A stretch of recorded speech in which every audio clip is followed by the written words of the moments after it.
Assalamualaikum warahmatullahi wabarakatuh.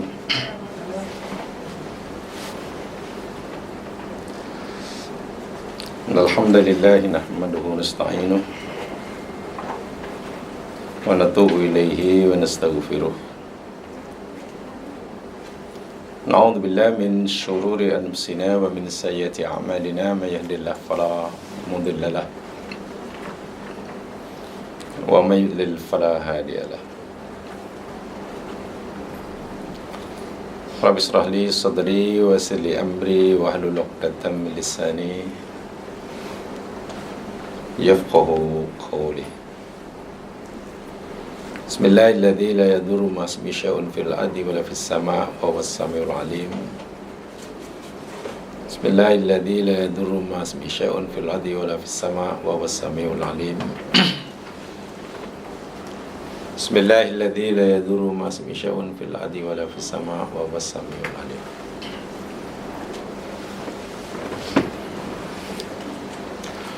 InsyaAllah kita akan teruskan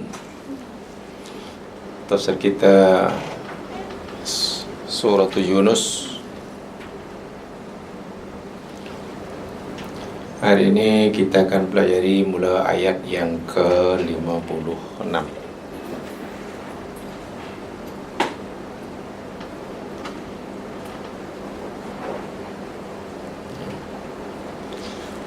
Surah Yunus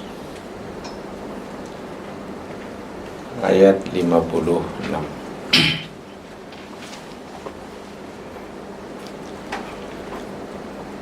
A'udzu billahi minasy syaithanir rajim.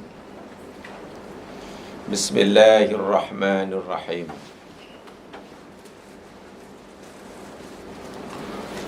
Huwa yuhyi wa yumitu wa ilaihi turja'un.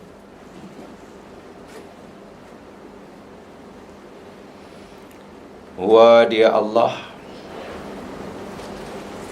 yuhyi dia menghidupkan,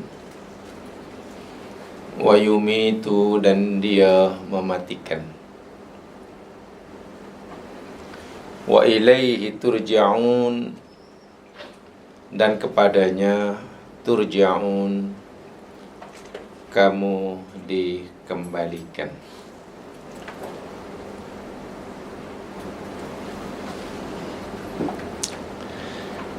Di dalam ayat yang sebelumnya, ayat 54, ayat 55, di mana dalam ayat 54 menceritakan penyesalan yang akan dialami oleh orang-orang kafir semasa hidupnya kelak pada hari kiamat, sehingga mereka bersedia untuk menebus diri mereka daripada siksaan yang akan Allah timpakan pada mereka dengan bumi dan isinya. Tapi ia mustahil. Mereka dapat ancaman azab seberat itu kerana satu di antaranya, yakni mereka tidak mempercayai akan adanya hari kebangkitan semasa mereka hidup di dunia. Pelbagai usaha yang mereka lakukan untuk membebaskan diri mereka tetapi sia-sia. Ada 7 yang telah kita pelajari. Kemudian Allah nyatakan dalam ayat 55 betapa tidak mungkinnya mereka menebus diri mereka dari siksa. Pertama, kerana tidak mungkin mereka mempunyai bumi dan isinya. Itu tidak mungkin. Kerana apa? Kerana segala apa yang di langit dan di bumi sepenuhnya milik Allah Subhanahu wa ta'ala. Itu ayat 55. Yang kedua, mereka tidak mungkin melakukan mendapat apa yang mereka harapkan dalam ayat 54 itu, karena dosa tidak dapat ditebus, diganti dengan apa sekalipun di akhirat. Di akhirat bukan tempat untuk minta ampun. Akhirat tempat untuk menerima balasan. Salah satu daripada punca penyesalan mereka tadi saya nyatakan, yakni mereka ini tidak mempercayai akan adanya hari kebangkitan. Maka dalam ayat 56 ini Allah tegaskan, Dialah Allah yang menghidupkan kamu daripada tiada, kemudian nanti akan mematikan kamu selepas kamu hidup, dan bermula daripada kematian itulah ilaihi turja'un, kamu dikembalikan. Pada siri lepas saya telah sampaikan mukadimah daripada ayat ini, yakni jika mereka menganggap bahwa Allah tidak punya kuasa menghidupkan orang yang sudah mati, maka Allah Subhanahu wa taala menyuruh mereka untuk menggunakan logik akal mereka. Itu yang kita pelajari pada minggu lepas, yakni jika Allah yang maha berkuasa mampu menciptakan sesuatu daripada tiada, menghidupkan sesuatu daripada tiada, takkanlah Allah tidak berkuasa menghidupkan semula sesuatu yang pernah ada. Dari segi logik, menghidupkan semula sesuatu yang pernah ada ahwanu alaihi, kata Allah, tentu lebih mudah berbanding mengadakan sesuatu daripada tiada.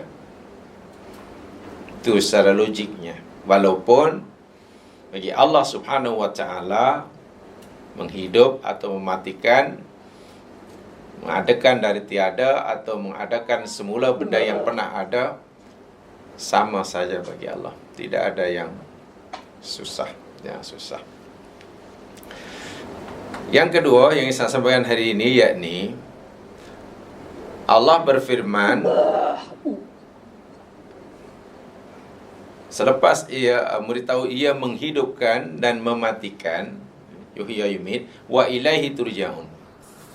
Ini bermakna rupa-rupanya bila seseorang itu telah mati, artinya berpindah daripada alam dunia ini, tidak lagi berada di sini, masuk alam barzah, bermulalah ia perjalanannya menuju Allah Subhanahu wa taala. Karena di situ tidak ada bermulalah peluang, berhentinya peluang untuk beramal. Bermulalah ia mendapatkan balasan dari segala apa yang mereka lakukan. Saya selalu menyatakan begini, ya mas sekalian, kematian atau perpindahan seseorang daripada alam dunia ke alam barzah itu jangan kita lihat, jangan kita fahami, jangan kita anggap hanya sebagai berpisahnya seseorang daripada dunia dan isinya. Bukan. Kematian jangan hanya kita anggap, kita pandang sebagai berpisahnya seseorang daripada dunia dan isinya. Jangan kita anggap hanya seperti itu. Seseorang mukmin hendaklah melihat, meyakini bahwa kematian itu ialah terputusnya atau terhentinya, tamatnya tempo baginya untuk menambah bekalan. Saya ulangi, kematian adalah berhentinya, habisnya peluang bagi seseorang mencari bekalan. Itu lebih bahaya. Seseorang yang sudah tidak lagi punya peluang untuk menambah bekalan karena sudah habis, itu lebih bahaya daripada, lebih dahsyat daripada sekadar meninggalkan dunia dan isinya. Kematian benar, ia meninggalkan dunia dan isinya. Tapi meninggalkan dunia dan isinya tidak rugi apa-apa. Yang menjadikan seorang itu rugi dengan sebab kematiannya bukan karena meninggalkan dunia dan isinya, tetapi karena ia sudah tidak punya lagi peluang untuk beramal, untuk mencari bekalan. Sebab itulah kalau kita perhatikan, kita pahami benar ini, sementara kita masih diberi peluang, mari kita manfaatkan sebaik-baiknya.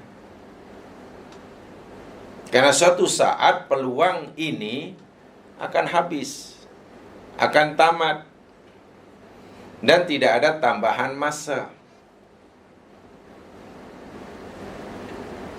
Coba sebagai contoh, coba perhatikan ayat ini betul-betul.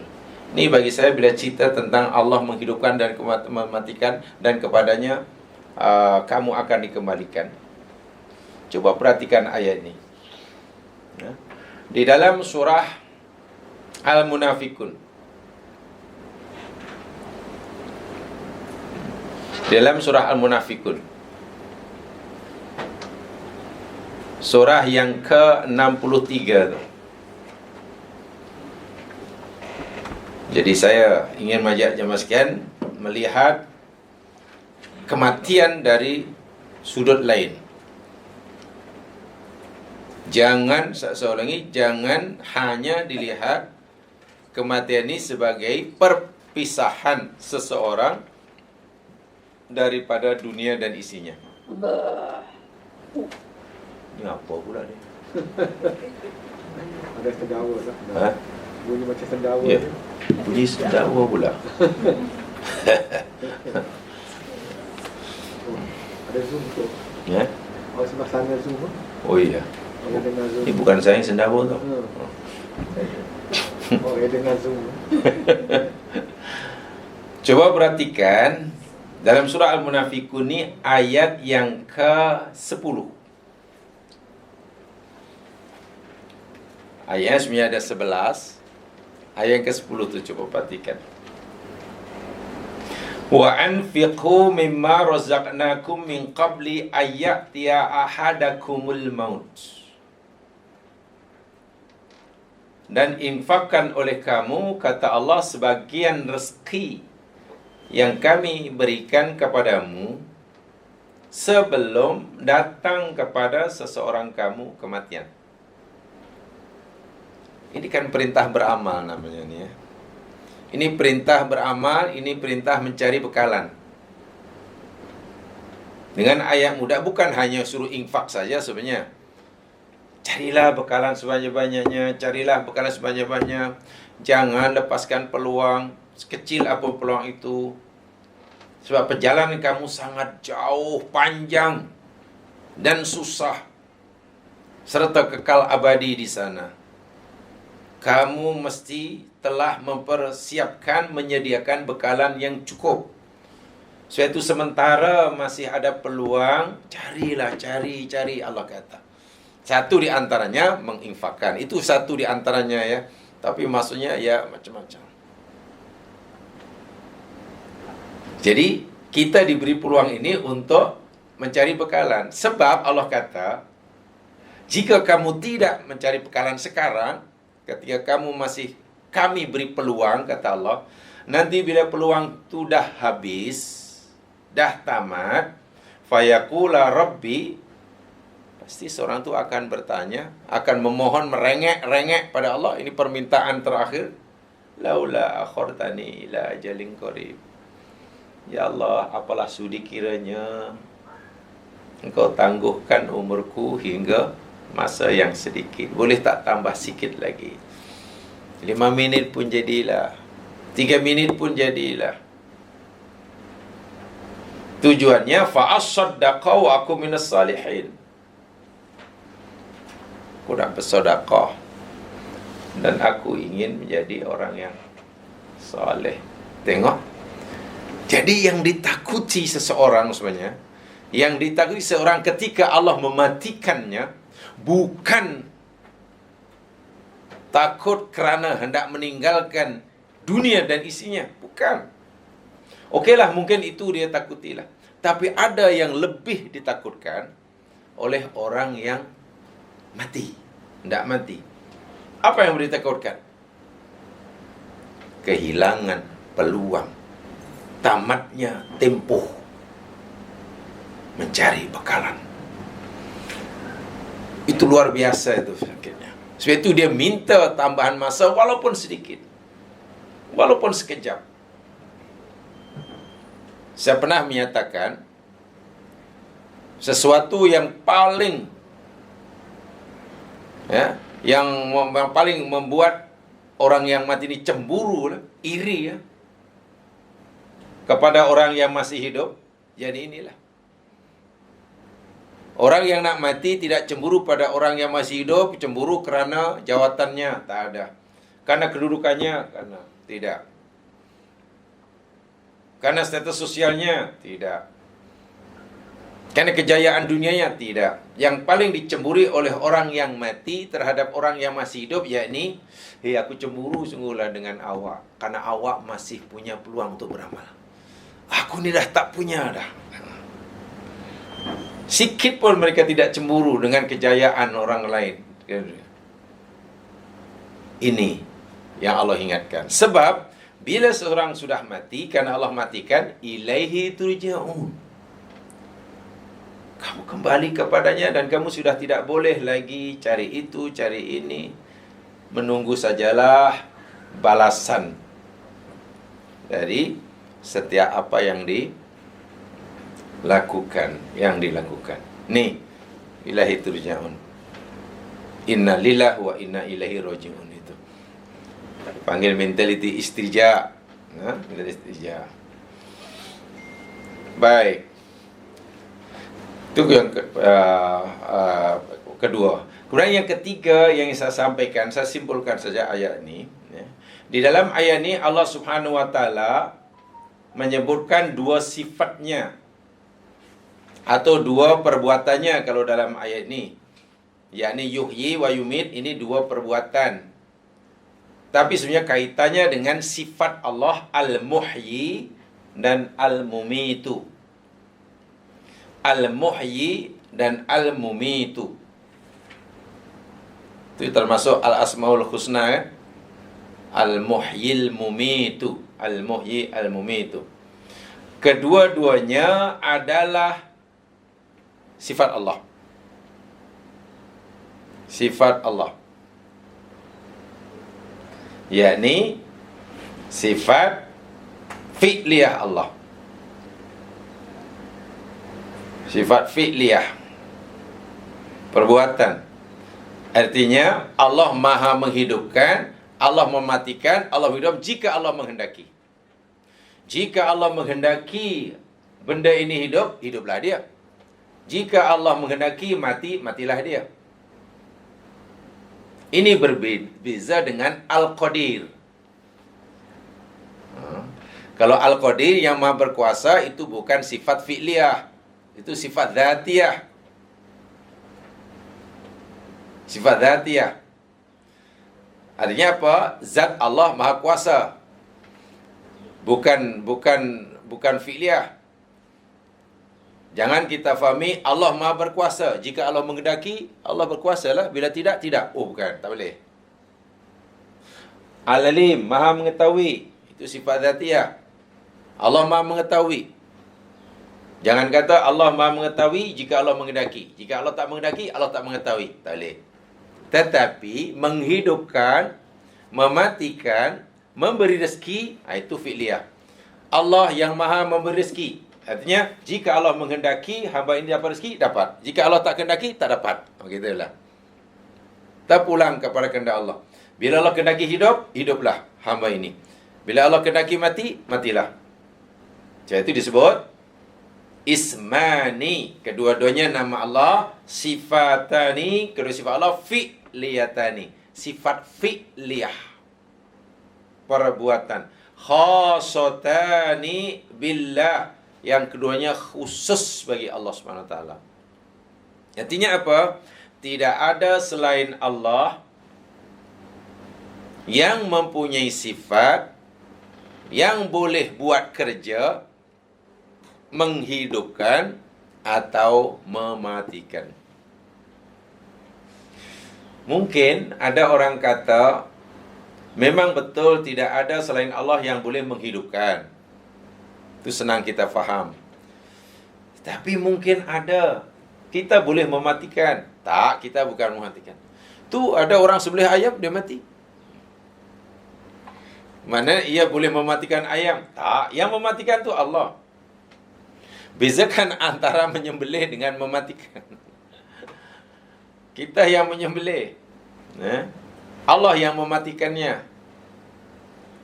Artinya apa? Kita yakin jika kita menyembelih ayam, katalah leher ayam itu terputus. Jika Allah menghendaki dia tidak mati, maka ayam itu tidak akan mati. Jadi matinya ayam bukan kerana kita sembelih kerat leher dia, kerana Allah menghendaki. Itulah. Kerana Allah menghendaki. Tuh, jadi yuhyi wa yumit itu sifat khusus bagi Allah Subhanahu wa taala. Nah, daripada segi adab, ulama tauhid telah berpesan, dari segi adab jemaah sekalian, al-muhyi, al-mumit ini sebagai al-asma al-mazdujah. Asma mazdujatun. Maknanya nama kata benda yang apa ya? Tahu jemaah makna kata benda, kata nama yang berganda, tahu? Berganda. Berganda tahu? Apa makna berganda? Berganda lah. Menghidupkan, lawannya mematikan, kan? Melapangkan, menyepikan. Allah tu ar-rafi', meninggikan, al-khafid. Allah nama-nama yang macam inilah. Apa bahasa namanya tu? Bahasa Arab banyak asma mazdujah. Kata berlawanan, tapi ya berlawanan. Memang berlawanan yang antonim, tapi istilahnya kata berganda katanya. Nah, nama Allah yang seperti ini menghidupkan, mematikan, meninggikan, mengangkat, merendahkan. Allah melapangkan, al-basit, melapangkan rezeki, al-qabid, Allah yang dari segi adab, dari segi etika, ya, kita tidak dibenarkan menyebut nama Allah yang ini, berganda dan berulang ini, hanya menyebut satu tanpa menyebut yang satunya. Tak boleh kita hanya kata ya Rafiq, ya Rafiq, Allahur Rafiq. Allah tu maha meninggikan. Tak boleh. Kena sebut Allahu Ar-Rafiq, juga Al-Khafid. Allah Al-Basit yang melapangkan, Allah juga yang Al-Qabid yang menyempitkan. Allah Al-Muhyi yang menghidupkan, Allah juga yang Al-Mumit. Sebab kalau kita menyebut Allah Al-Muhyi, Al-Muhyi saja, seakan-akan Allah hanya berkuasa menghidupkan, tapi tidak berkuasa mematikan. Kesempurnaan sifat Allah, yakni karena ia mampu menghidupkan sekaligus mampu mematikan.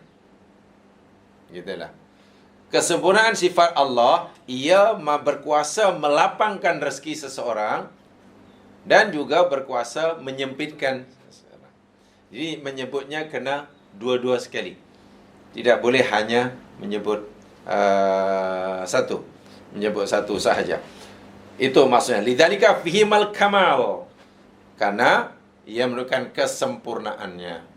Kalau seseorang katalah hanya boleh menghidupkan, katalah ada Tuhan yang hanya boleh menghidupkan tapi tak dapat mematikan, nah, itu tidak sempurna.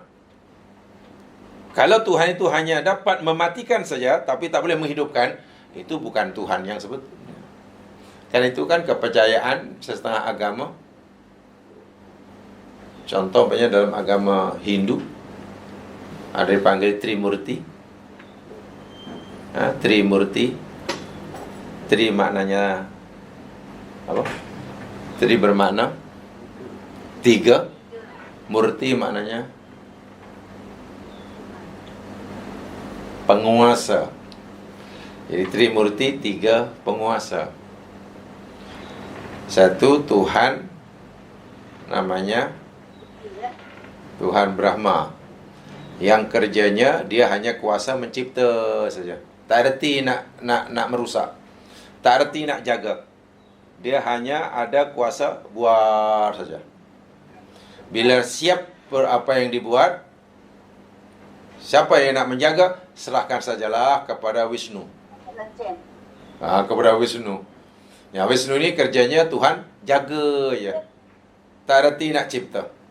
Bila tiba masa ciptaan ini menemui ajalnya, Brahma tak boleh membinasakannya. Wisnu tak boleh membinasakannya. Serahkan kepada Siva.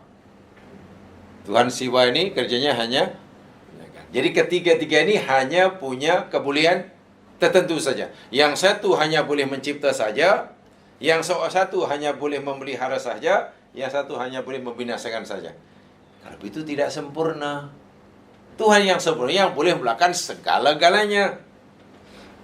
Allah Rabb. Allah bukan sekadar mampu mengadakan, tapi juga mampu meniadakan. Allah berkuasa meninggikan, Allah juga berkuasa merendahkan. Ini namanya sifat kamaliyah, kesempurnaan. Sebab itulah dipesankan oleh ulama akidah, wa minal mustahabbi ayyudhkara mujtami'ain. Suatu amat digalakkan, disukai kita menyebut dua sifat Allah yang berlawanan ini serentak. Mana-mana sifat yang menunjukkan kesempurnaan ini serentak. Nah, yakni tidak boleh sebut hanya satu sahaja. Satu sahaja. Baik. Sekarang yang keempat dalam ayat ini, apa yang dimaksudnya Allah Subhanahu wa taala yuhyi, menghidupkan, wa yumitu, dan mematikan. Jemaah sekalian, kalimah al-maut, mematikan. Jadi kita pelajari, kalau kita faham yang satu, yang satunya lawannya sajalah. Kalimah mematikan atau kematian, maut dalam Al-Quran, ini mempunyai banyak makna. Mati di dalam Al-Quran, kalimat mata yamutu maut dalam Al-Quran ini mempunyai banyak makna. Makna yang pertama, al-maut bi'ana in'idamul qawwatin namiyah.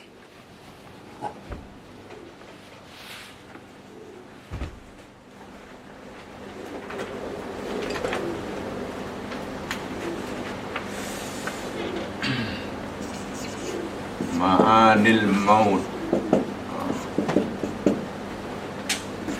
Al-Quran. Satu, in'idamu quwwatin namiyah.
Berikut adalah pengertian atau makna kalimah mata yamutu maut dalam Al-Quran.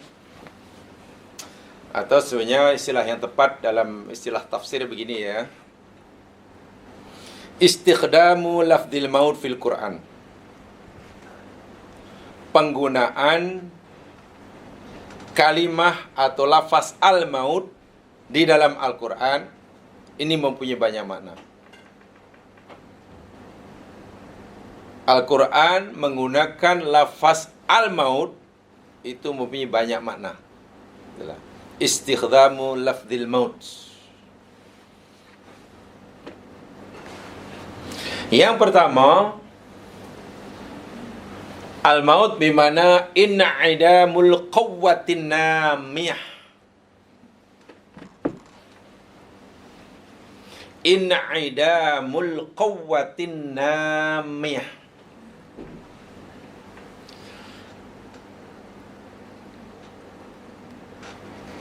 Ketiadaan kekuatan atau kemampuan tumbuh. In'idam itu ketiadaan, al-quwah itu kekuatan, kemampuan, an-namiyah tumbuh atau berkembang. Sesuatu yang tidak ada kemampuan, keupayaan untuk tumbuh, untuk berkembang, itu disebut mati. Kenapa dia mati?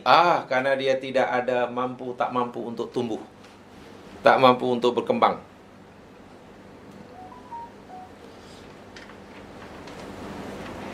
Ya, contohnya dalam tumbuh-tumbuhan biasanya. Lihat banyak firman Allah Subhanahu wa taala dalam surah Ar-Rum ayat yang ke-50. Ingat ya, tadi saya katakan bahwa Allah menyatakan dalam ayat ini tentang kekuasaannya menghidupkan dan mematikan, ayat 56 ini, kerana salah satu punca orang kafir menyesal tak sudah di akhirat, sehingga mereka kalau bolehlah nak menebus siksa yang Allah akan timpan pada mereka ini dengan dunia dan isinya tapi sia-sia. Satu dan punya, yakni mereka itu semasa hidup di dunia menafikan kekuasaan Allah menghidupkan orang yang dah mati. Lalu Allah Subhanahu wa taala suruh mereka memperhatikan kuasa Allah menghidup dan mematikan di hadapan mereka setiap harinya. Jadi kalau mereka tidak percaya Allah berkuasa menghidupkan orang yang dah mati nanti, Allah kata, tengoklah yang ada di hadapan kamu tu. Tengok bumi. Kuasa atau tidak? Aku menghidupkannya. Di dalam surah Ar-Rum ayat 50, Allah Subhanahu wa taala berfirman, A'udzu billahi minasyaitonir rajim. Fanzur ila athari rahmatillah. Maka perhatikanlah, pandanglah olehmu ila athari rahmatillah, kepada kesan, bekas rahmat Allah. Rahmat Allah di sini yakni turunnya hujan, yang tentulah melalui proses yang sangat-sangat canggih bagaimana hujan itu terjadi. Kaifa yuhyil arda ba'da mautiha. Tengok. Coba kamu perhatikan betul-betul lah kesan rahmatku ke atas muka bumi ini. Bagaimana dia Allah boleh menghidupkan bumi selepas matinya. Bumi selepas matinya. Lalu Allah hidupkan. Mati di sini yakni bumi tadi tandus, gersang, tidak ada kehidupan. Okey, tidak ada kehidupan. Bahkan tidak ada tanda-tanda kehidupan. Bermakna bumi tadi sudah kehilangan kemampuannya untuk tumbuh. Teroponglah sebesar-besar yang secanggih pun. Ambil tanah yang kering kerontang. Tak ada tanda-tanda kehidupan. Al-quwah anamiyah tidak ada. Inna dzalika la muhyil mauta. Kemudian Allah turunkan hujan, ya, turunkan hujan. Dengan turunnya hujan disimbah dengan air hanya beberapa ketika saja. Tidak perlu menunggu sebulan. Tidak perlu menunggu 1 minggu. Masya Allah. Bila tanah yang asalnya mati karena tidak ada tanda-tanda kehidupan, karena tidak punya al-quwah anamiyah, Masya Allah, sudah mulai kelihatan. Muncullah kehidupan. Tumbuh. Ya mungkin hanya binatang yang sangat halus, atau mungkin hanya benih atau apa yang sangat halus sekali.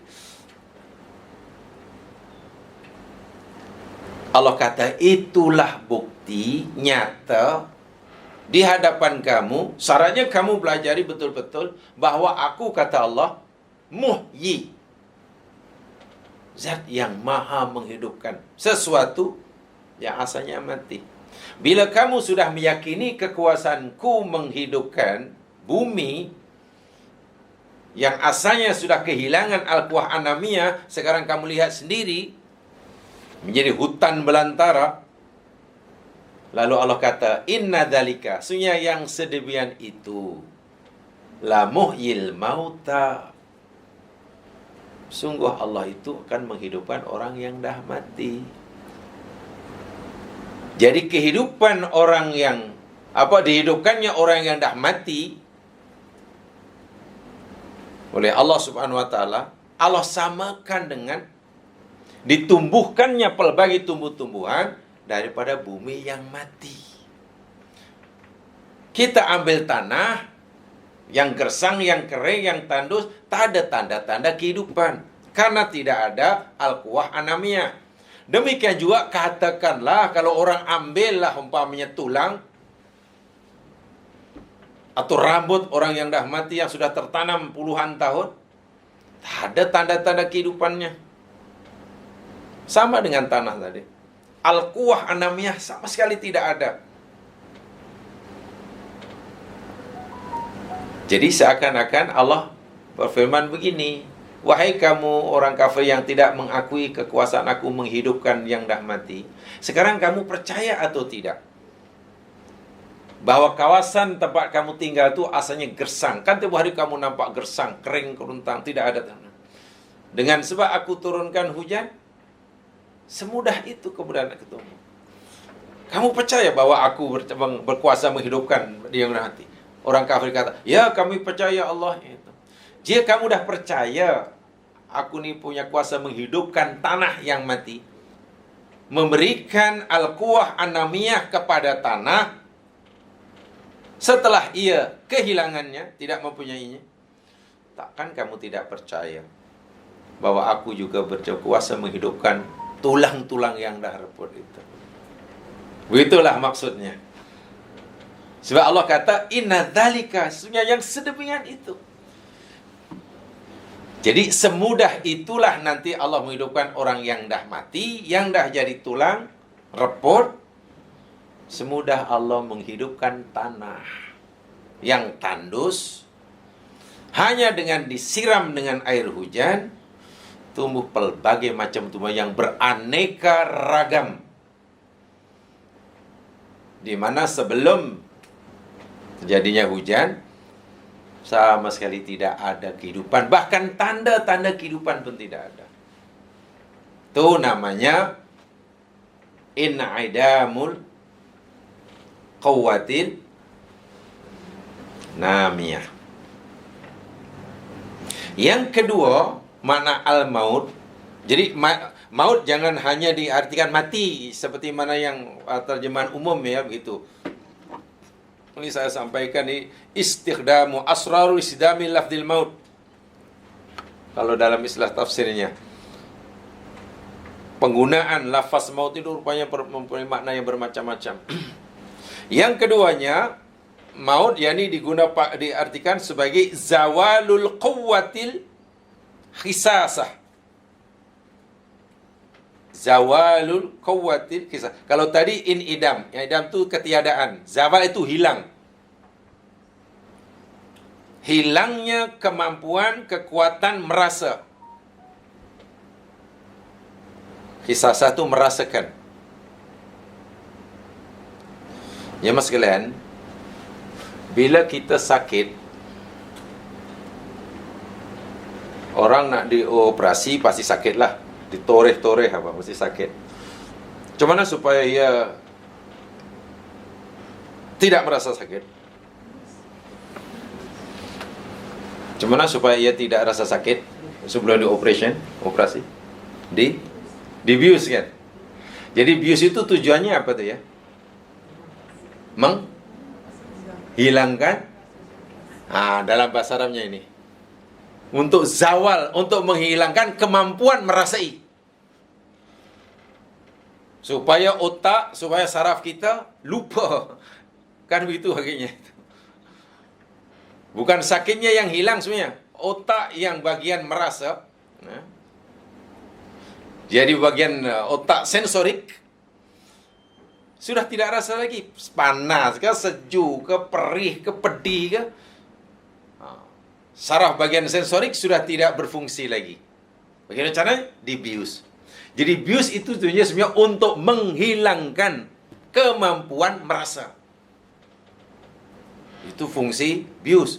Nah, mati dalam Al-Quran, kalimah maut dalam Al-Quran pun diguna pakai untuk ini.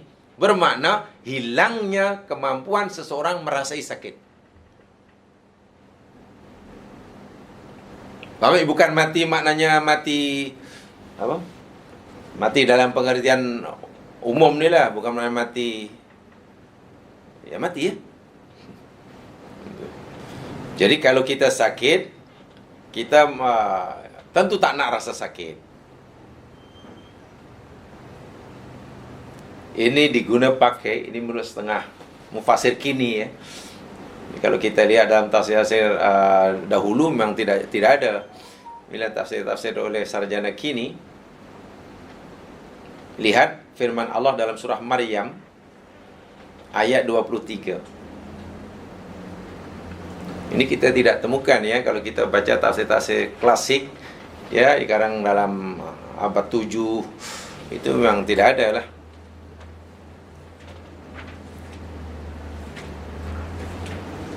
Di dalam surah Maryam ayat 23, ketika Allah menceritakan kisah Maryam semasa Maryam hendak melahirkan Isa alaihissalam tanpa bapa itu.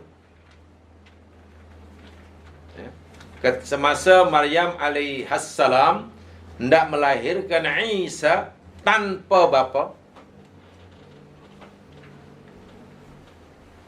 Ayat 23, فَأَجَاءَهَا الْمَخَاضُ إِلَى جِذْعِ النَّخْلَةِ فَأَجَاءَهَا فَمَكَ أَجَاءَهَا telah menyebabkan dia Maryam datang. Ja'a datang, aja'a menyebabkannya ia datang. Kepada Maryam, apa yang menyebabkan, apa yang mendorong Maryam datang? Al-makhadu. Ini isim zaman, ini isim makan. Jadi maknanya masa melahirkan. Bukan tempat, tapi masa melahirkan. Datang ke mana? Ila jid'in nakhlah. Datang ke sebatang pokok palma. Okeylah, di sini tamar maksudnya. Nakhlah, pokok tamar, maksudnya pokok palma. Jadi ada sesuatu yang menyebabkan Maryam datang cari pokok tamar. Tujuannya bukan nak berteduh, bukan. Datang ke tempat itu, meninggalkan mihrabnya, datang ke tempat pokok palma, bukan nak cari makan, juga bukan. Yang beratkan hatinya bukan nak berteduh kerana panas, juga tidak. Apalagi kalau ikut Kepercayaan Nasrani sekarang, mana panas. Sebab lahirnya katanya bulan Disember, pastilah itu musim salju. Panas apa ke benda. Nah, ini pelik juga kalau dipercaya Nabi Isa lahir bulan Disember, ini sangat pelik. Dari segi logik pun pelik. Sepatutnya Maryam melahirkan anaknya di mihrab lah, kan kesejukan. Kenapa malah pergi kaca luar? Cari pokok di luar, lagi sejuk. Dari beku malah tak boleh bersalin. Dari segi logik pun kalau Nabi Isa dilahirkan percaya bulan Disember itu malah tak masuk akal. Sebab itu rupanya tidak semua orang Nasrani percaya itu. Orang Nasrani Afrika, sebenarnya Afrika, meyakini Isa itu dilahirkan yakni pada bulan September, bukan pada bulan November. Dan itu lebih memungkinkan. Karena tidak mungkin perempuan akan salin anak musim sejuk pula. Musim salji, malah keluar rumah. Ya sepatutnya dalam rumah lah, tutup rapat-rapat pintu. Sambillah buat unggun api. Malah keluar beku, malah tak malah jadi. Jadi yang menggerakkan Maryam cari pokok tamar, al-makhot. Rasa nak melahirkan anak. Qalat, masa itulah Maryam berkata, ya laitani mittu qabla hadha. Ya laitani, aduhai jika sekiranya aku mati qabla hadha, sebelum ini. Wa kuntu nasyan mansiyah. Baik, ini kalimah mittu ni. Ini tafsirnya beragam jemaah sekalian ya. Ada tafsir yang pertama, Maryam berhayal atau berkeinginan lah. Kalaulah aku mati sajalah, senanglah, tak payahlah seperti ini. Mati, maknanya mati, hilang nyawanya. Kalaulah yang difahami Maryam berhayal ingin mati saja, lemah sangat iman Maryam ya. Kenapa ia ingin mati? Karena sakitnya bersalin umpamanya. Kalaulah hanya sakitnya bersalin, takkan ingin mati. Nipis sangat iman Maryam. Kalaulah keinginannya untuk mati kerana tidak tahan sakitnya hendak bersalin. Kan satu. Yang keduanya, kalau katalah ingin mati ya, karena bingung macam mana nanti nak, daripada malu melahirkan anak tanpa suami, tanpa bapa si budak ini. Kan Allah sudah memberitahu, di dalam mihrab sudah beritahu bahwa Allah yang bagi dia anak, dan Maryam tidak boleh menolak. Itu kuasa Allah. Maryam tidak ada pilihan.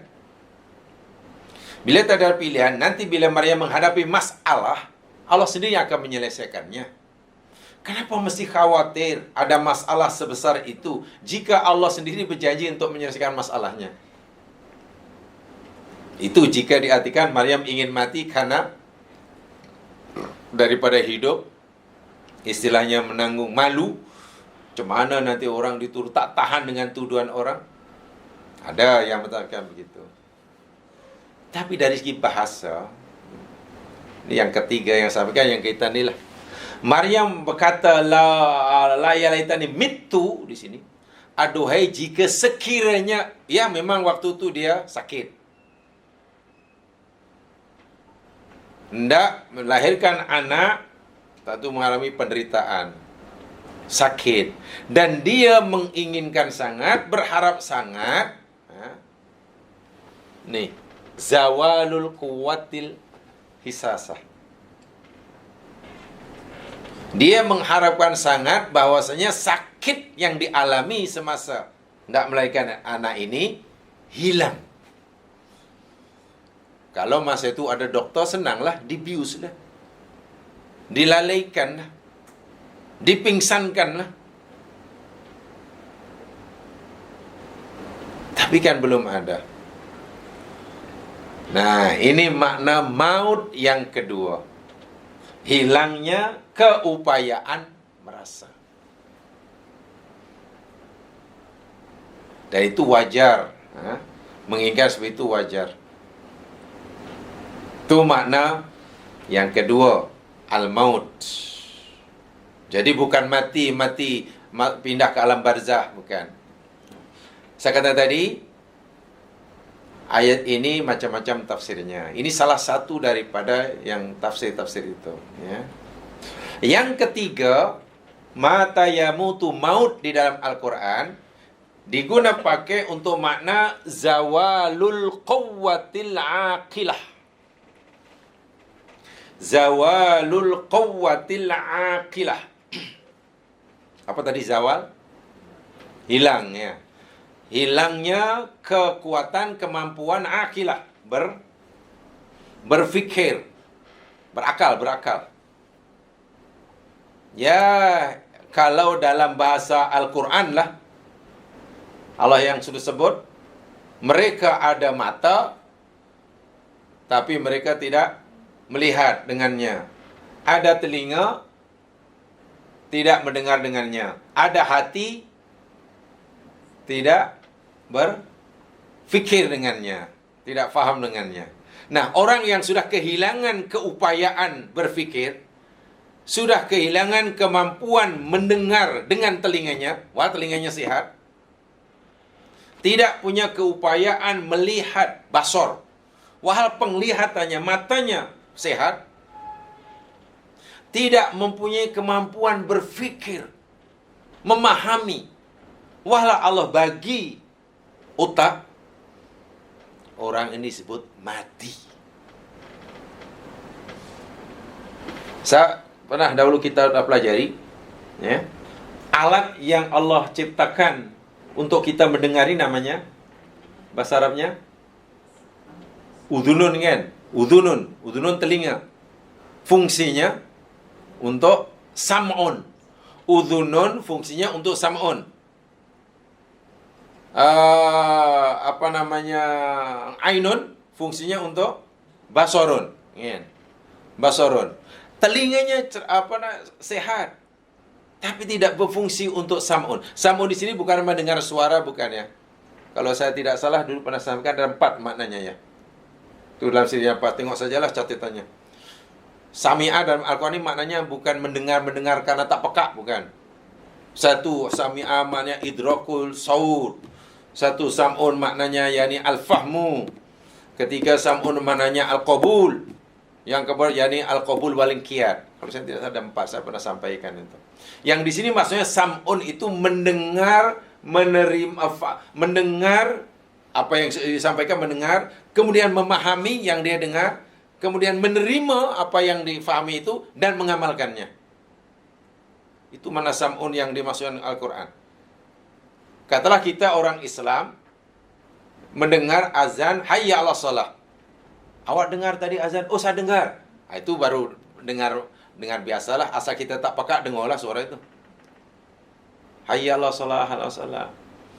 Kalau kita hanya setakat mendengar idrakul aswad, minta maaf, kita dengan lembu masih sama. Sebab lembu pun dipanggil dengar, kita pun dengar juga. Jadi kalau hanya sekedar mendengar, kita belum istimewa menjadi makhluk Allah. Sebab sama, tarafnya masih sama dengan lembu. Kita mesti tingkat sikit mendengar dan al-fahmu. Ya. Maknanya sam'un bimakna fahima. Faham. Awak dengar tadi suara? Oh, saya dengar. Faham apa? Oh, saya faham, saya ngerti. Itu seruan mengajak kita solat. Oh, salah. Solat itu apa? Solat itu gini. Oh, dah. Alhamdulillah. Itu dah, kita dah setingkat lebih tinggi pada lembu. Tingkat lebih tinggi lembu. Faham. Kemudian awak menerima tu panggilan tu. Sekarang panggilan itu memanggil awak untuk awak diajak solat. Kamu terima panggilan atau awak tolak? Ya, saya menerima. Ya, saya merasa terpanggil dan saya mesti penuhi panggilan itu. Saya menerima, saya tidak protes. Alhamdulillah kita nombor 3. Sudah lebih tinggi daripada lembu. Tapi belum mukmin sangat. Kadang-kadang dia mendengar, dia faham, dia menerima, tidak protes, tapi tak buat. Buat apa? Awak kata tadi awak dengar, saya dengar. Kata awak faham, saya faham. Awak kata menerima pandangan. Ya, saya kenapa tak buat? Malah tak buat apa-apa. Malah. Bila keempat, yang kemudian kita buat apa? Ya, karena saya dipanggil, sekarang saya buat, saya akan solat. Itu makna sami'ah yang. Jadi telinga fungsinya untuk itu. Mata berinya untuk begitu juga. Akal manusia, otak gunanya untuk berfikir. Nah, orang yang diberi telinga tapi tidak fungsikan untuk mendengar, orang diberi mata tapi tidak berfungsi untuk melihat dalam arti kata yang kita telah pelajari sama. Orang diberi akal oleh Allah, otak oleh Allah tapi tidak berfungsi, la yaqiluna, la yafqahuna biha. Orang seperti ini telah zawalul quwwatil aqilah. Orang ini sudah kehilangan kemampuan untuk berfikir. Sehingga semua nikmat-nikmat dia, panca indera yang 5, termasuk indera yang ke-6, yakni akalnya, sudah tidak berfungsi. Orang yang seperti ini, yang sudah dikatakan zawalul quwwatil aqilah, dipanggil mati. Subhanallah, itu luar biasa. Kematian sebenarnya lebih dahsyat daripada mati betul ni. Jadi, apa ya? Orang seperti ini menurut Allah mati, tapi kata jirannya masih hidup. Jiran awak tu macam mana? Oh ya, masih walafiat. Tapi Allah kata, dah lama mati dia. Dalam Al-Quran pelik. Ada orang yang Allah kata dah mati, tapi kata jiran-jirannya masih hidup. Ada orang yang kata Allah dalam Quran, dia sudah masih hidup, tapi orang kata dah mati. Orang syahid, orang mati syahid, kan kata jiran-jirannya, kata orang kampung, dah lama meninggal dah. Dia terbunuh di medan perang. Dah meninggal. Kita kata orang mati syahid dah meninggal. Tapi Allah kata, la tahsabanna alladhina qutilu fi sabilillahi amwat. Kamu jangan menyangka, jangan fikir orang yang mati terbunuh di jalan itu mati. Bal ahya, mereka hidup. Allah kata mereka hidup, kita kata mati. Yang ini pula Allah kata dia dah mati, kita kata wah, itu orang paling sengsara, paling susah itu. Jadi kalau jenis macam ini mana dipanggil bangkai berjalan. Jadi tidak ada nilainya. Ini ada satu, saya pernah sampaikan ini tajuk tentang kematian dilihat daripada sudut sudut agama, bukan daripada aspek medik. Pengertian mati dilihat daripada kacamata agama. Lebih jelasnya dilihat daripada kacamata ihsan. Bukan kematian dari aspek medik. Kalau kematian dari sudut kedokteran kan mati maknanya ya matilah, berhentinya heartbeat dia, berhentinya fungsi semua organ, matilah. Nah, zawalul quwwatil aqilah, coba jamaah lihat dalam surah Al-An'am 122.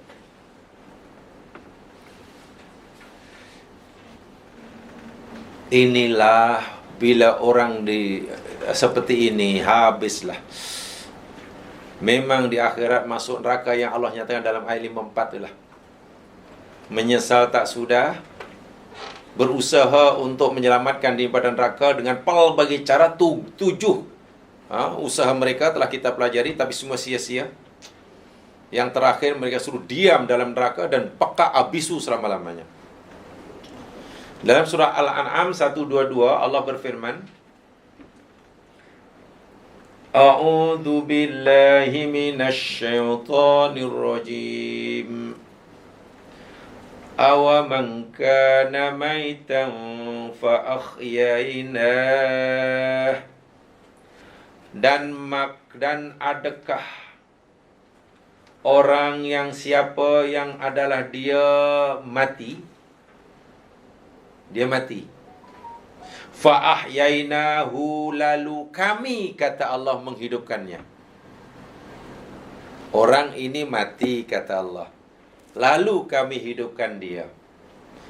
Fa waja'alna lahu nuran, dan kami telah jadikan baginya selepas hidup kami berikan dia nurun, nur cahaya, yamshi bihi finnas. Ia berjalan dengan cahaya itu. Menjalani kehidupan dengan cahaya. Cahaya Allah itulah. Finnas, di tengah-tengah manusia. Adakah orang yang seperti ini? Allah kata kaman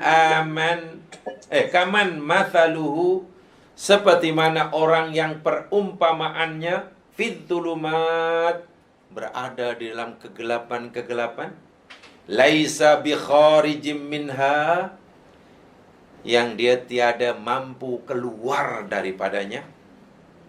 Ini pertanyaan daripada Allah. Cobalah kamu fikir, wahai hamba-hambaku. Ini ada dua orang hambaku, A dan B. A dan B ini, yakni kedua-duanya mati. Lalu yang A ini aku hidupkan, kata Allah. Aku hidupkan, aku beri dia nur, cahaya, dan kemudian ia menjalani kehidupan berdasarkan, berpandukan, berkendaraan cahaya yang aku berikan itu di tengah-tengah manusia. Adakah A yang sekarang sudah hidup terang benderang, arah hidupnya jelas, langkahnya meyakinkan, tindakannya semuanya sesuai dengan kehendakku? Adakah ini masih kamu anggap sama dengan B yang masih berada dalam kegelapan, yang dia tidak mungkin keluar daripadanya? Kadzalika zuyyina lil-kafirin ma kanu ya'malun. Baik, dalam ayat ini kata maitan jangan diartikan mati, seperti mana pemahaman medik nih. Ini mati yang inilah, kehilangan kekuatan berfikir. Panca indera tidak berfungsi, akal tidak berfungsi, itu mati. Kemudian Allah hidupkan, maknanya Masya Allah. Telinganya bukan hanya mendengar suara, matanya bukan hanya melihat suatu benda, otaknya akhirnya juga berjalan, berfikir, akhirnya Masya Allah dapat nur daripada Allah. Jadi orang ini dah hidup sekarang, kata Allah. Ini hidup. Hidup, sebenar-benar hidup. Sementara yang B mati, masih mati. Walaupun dia boleh berjalan, tapi Allah kata dia mati dalam kegelapan, kerana ia kehilangan kemampuan berakal, berfikir. Faham ya? Ini mati. Makna yang keempat, apa yang ketiga tu. Yang ketiga ni. Ini lebih bahaya, maksudnya lebih bahaya daripada kematian. Yang sebenarnya kematian maknanya tinggalkan dunia dan isinya tu.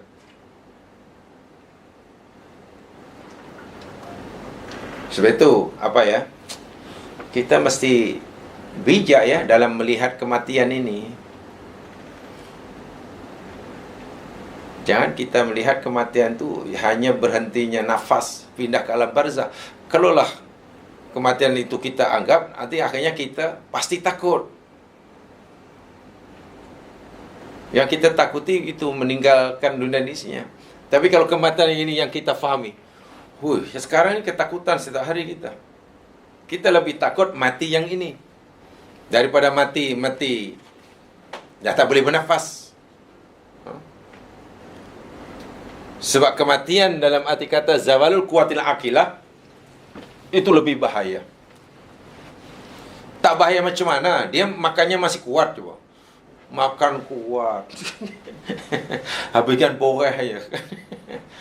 Makan kuat, ini kuat. Tapi Allah kata dia mati dia orang tu. Macam mana ya? Rupanya yang mati itu tadi ya, quwwah aqilah dipanggil. Kalau saya istilahkan beginilah jemaah sekalian. Ironis atau tidak ironis, mengerikan atau tidak. Macam mana ya? Analogi dia beginilah. Apa analogi yang paling mudah ya? Oh iya, kata handphone saya ini.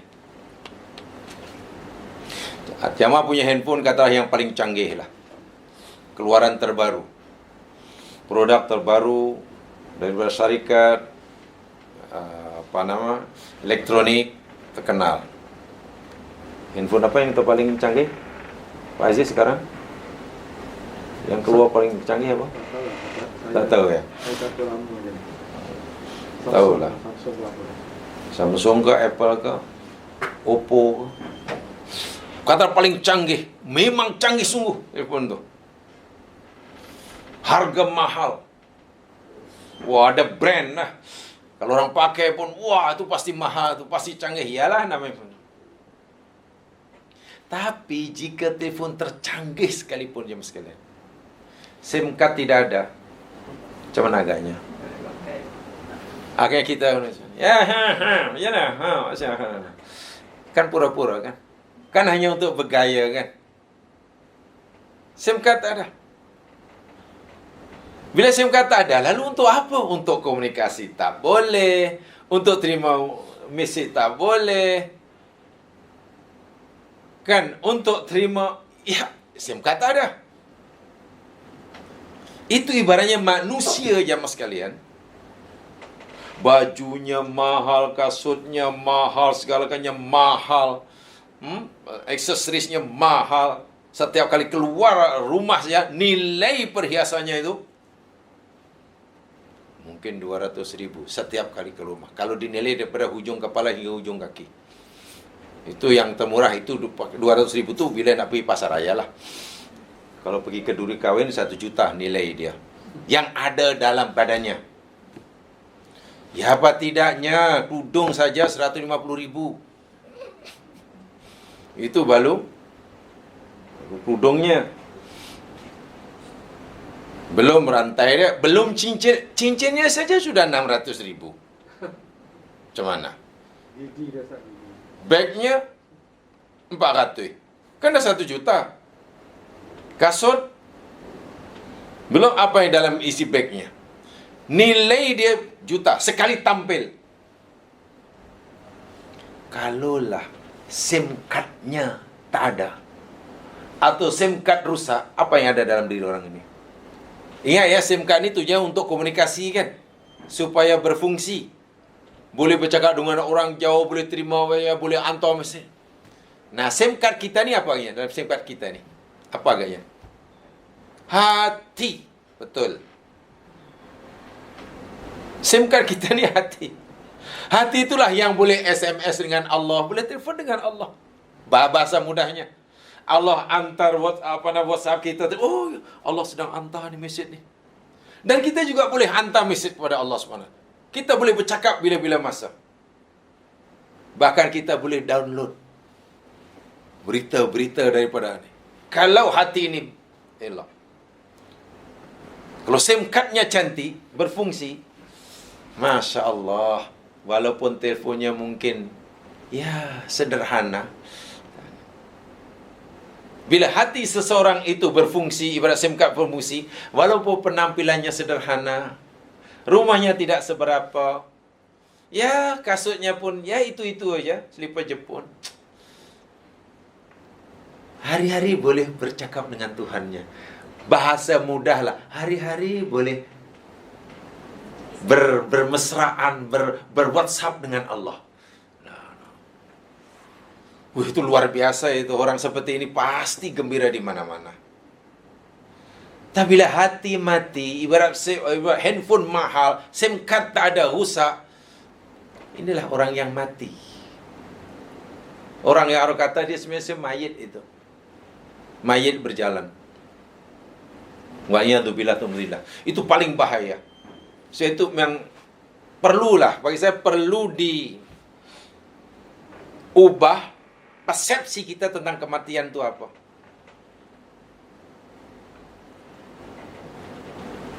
Saya pernah menyampaikan satu tajuk lah itu dalam kuliah ringan saja. Saya agak lupa lah apa namanya, masanya agak lupa, tapi ingatlah apa yang diminta oleh orang itu waktu itu, ya ini tentang kematian katanya. tajuk yang sesuai dengan kematian. Jadi apa makna kematian? Sebenarnya kalau kita faham tentang ilwira, saya gunakan istilah ilwira. Tahu ilwira? Tak tahu? Ilwira.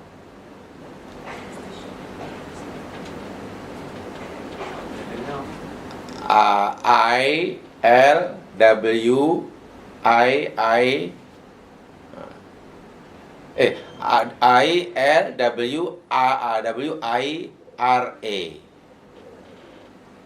Tak tahu ya, tak kenal ya. Tak pernah dengar. Ya, memang ini istilah saya seorang, mana kenal. Ilwira ni filosofi yang luar biasa. Ilwira tu yakni inna lillahi wa inna ilaihi raji'un.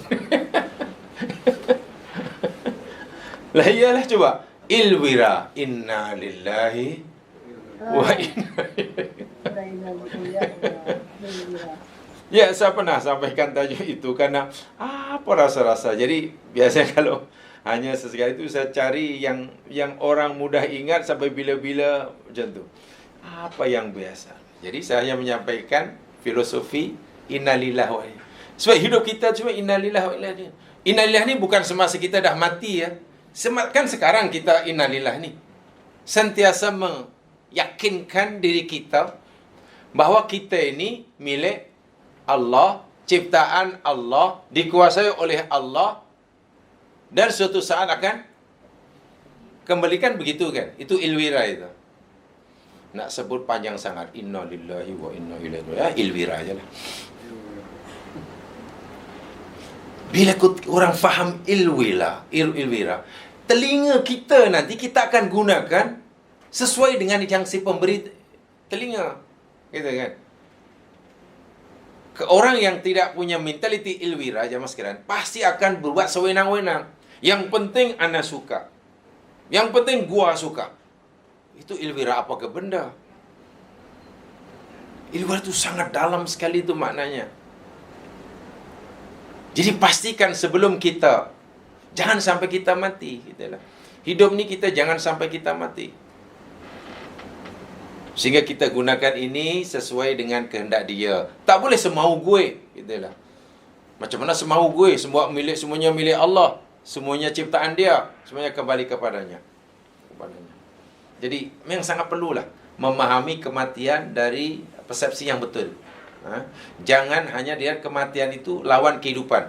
Mati maknanya bila orang sudah tidak di sini.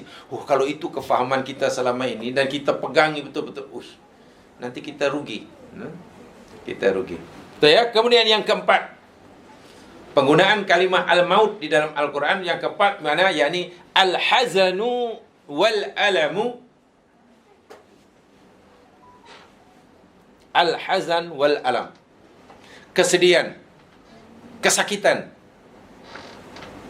kesusahan, apa saja yang semakna dengannya lah. Kesedihan, kesakitan, kesempitan, dan yang semakna dengannya. Dan adik-beradik lah. Kesusahan, kesedihan, keperitan, apa sajalah. Itu bermakna maut. Mana maut. Ini sesuai dengan firman Allah Subhanahu wa taala dalam surah Ibrahim ayat yang ke-17.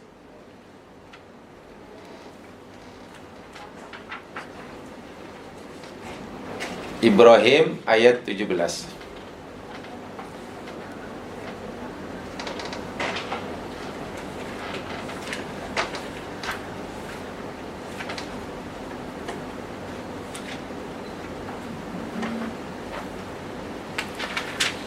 A'udzu billahi minasyaitonir rajim. Bismillahirrahmanirrahim. Ini kisah ahli neraka. Lagi-lagi ahli neraka. Yang semasa di masa dihidup dia tak pernah hidup.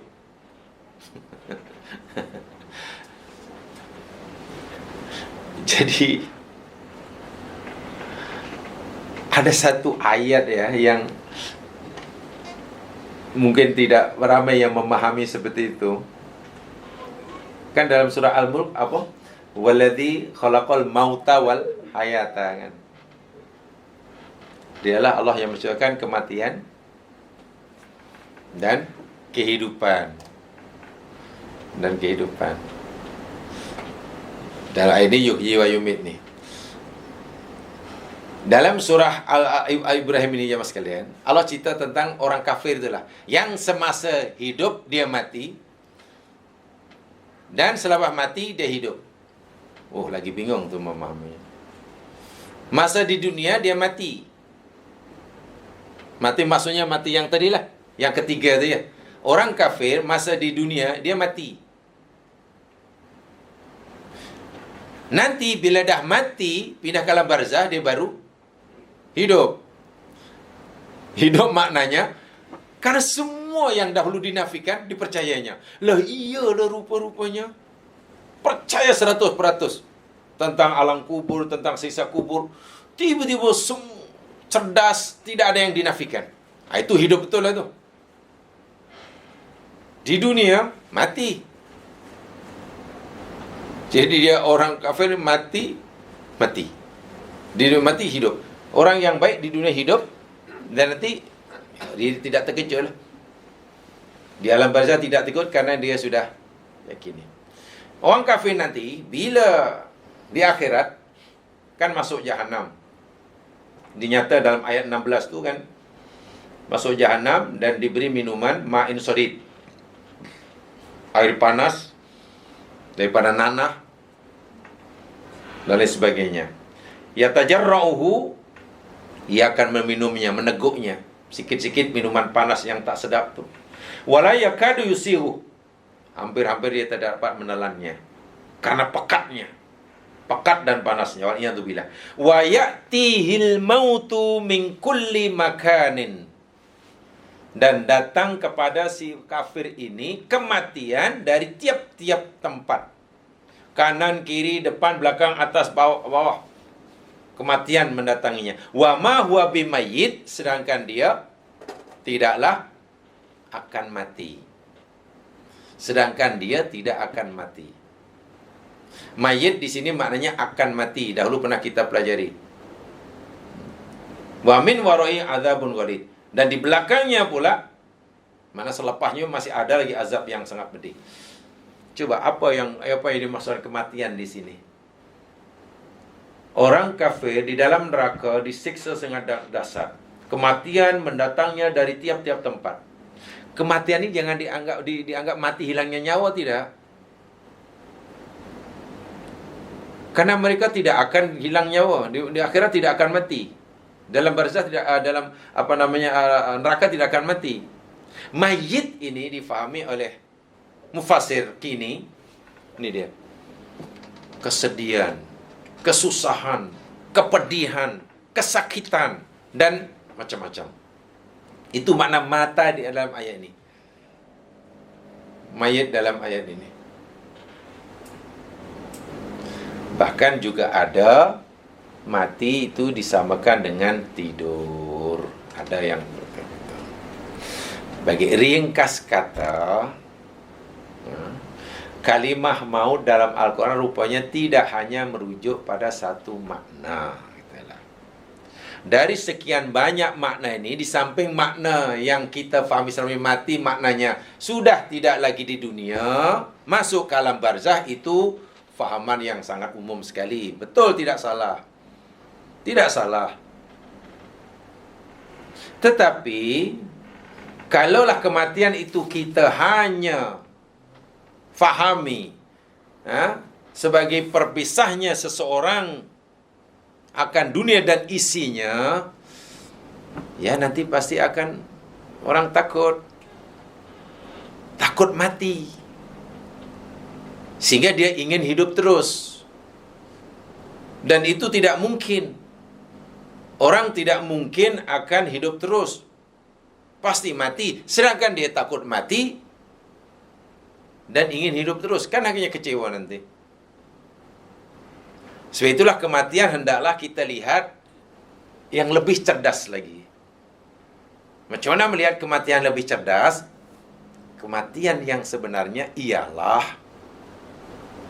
terhentinya, tamatnya tempo, waktu untuk kita beramal. Itu kematian. Masa yang Allah berikan yang sebenarnya untuk kita mencari bekalan. Oh, Macau. Macau ke Macau? Macau. Masuk mari. Orang sebelah mana lah. Dia nak pergi Macau tu. Bila sudah terhenti, habis masa untuk beramal, sedangkan semasa Allah masih beri amalan dia sudah mati. Mati makna yang ketiga. Coba apa yang ada dalam di seorang itu? Dunia sengsara, akhirat sengsara. Masa diberi pula untuk beramal, dia sudah mati. Mati makna yang ketiga ini. Yang minta maaf, ya'udzubillah, kata Quran, ulaika kal an'am nilah. Mereka itu seperti binatang ternakan, balahum adhal. Itu mati inilah maksudnya. Baru tersentak, baru tersedar setelah masa yang Allah berikan selama ini sudah tinggal sedikit lagi. Tinggal 2 minit lagi. Itu baru merengek-rengek minta dipanjangkan. Tapi sudah tidak ada gunanya. Itu sepatutnya yang patut kita khawatirkan, yang patut kita takutkan. Yakni tamatnya tempoh untuk beramal.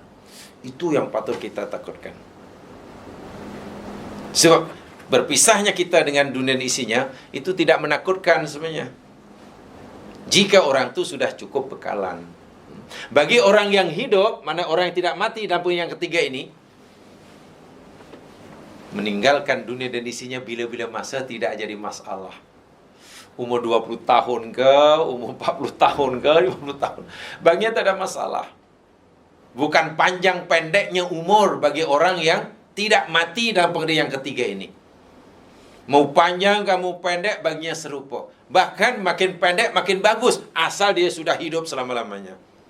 Orang yang sudah siap menghadap Allah, sudah siap meninggalkan dunia, alam kubur alam barzah, karena bekalan sudah cukup, kan diperpanjang umurnya, dipanjangkan umurnya kan malah tidak mau. Para nabi tidak mau dipanjangkan umurnya.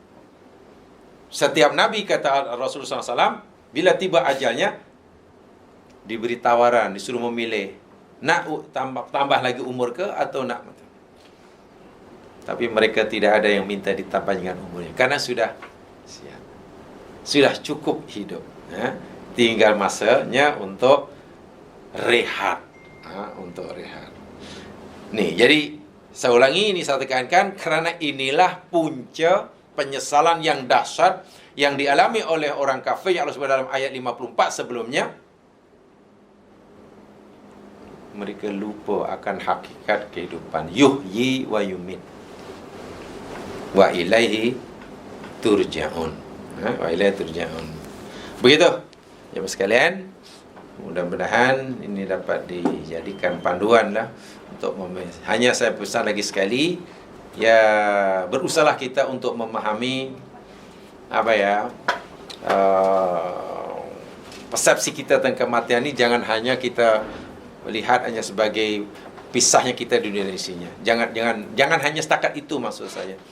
Hendaklah dilihat dari kacamata agama yang sebenarnya, supaya kita buat persiapan yang sewajarnya. Wallahu alam. Subhanakallahumma bihamdika asyhadu an la ilaha illa anta astaghfiruka wa atubu ilaik. Illa alladziina amanu wa amilus solihat wa tawassaw bil haqq. Assalamualaikum warahmatullahi wabarakatuh.